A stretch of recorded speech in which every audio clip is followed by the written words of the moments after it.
In today's video, I'm going to teach you how to tag another agent or collaborator in Freshdesk. Whether you're coordinating with a colleague or reaching out to an external collaborator, tagging in Freshdesk is a straightforward way to ensure your message is directed to the right person efficiently. Let's dive right in and explore how you can make use of this feature. First off, you'll want to open the ticket where you need to add your input. Once you have the ticket in front of you, decide if you are going to use a private note or start a new discussion thread. Both options serve different needs, but for our purpose here, either will work just fine. To begin your discussion thread, simply click on the Threads button right there on the ticket page.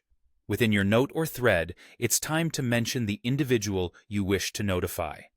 Type the @ symbol. This is your starting point for mentioning someone. Follow the @ sign with either the agent's name or their email address. Freshdesk has a helpful feature that auto-populates the name as you type.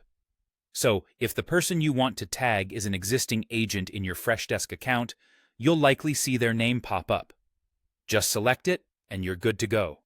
But what if the person you need to communicate with isn't already a Freshdesk agent?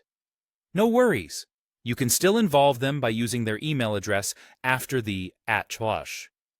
Freshdesk will prompt you, asking if you'd like to add this person as a collaborator in your system. This is particularly handy for looping in external parties who might not usually interact with your Freshdesk account but are crucial for a particular issue or project. Once you've tagged either an agent or a new collaborator, they will receive a notification of your message.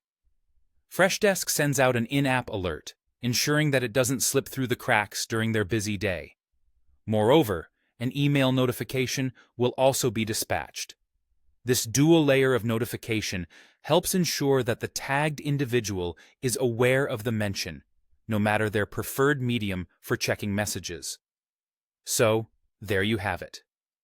By simply opening the right ticket, deciding on using a private note, or starting a discussion thread and implementing the @ sign followed by the person's name or email address, you can easily draw someone's attention to a particular ticket or discussion. This method makes collaboration much more manageable and ensures that everyone stays on the same page, enhancing the efficiency of your customer service operations. Thank you for watching, and I hope you found this tutorial helpful. Feel free to leave questions or comments below if you need further clarification.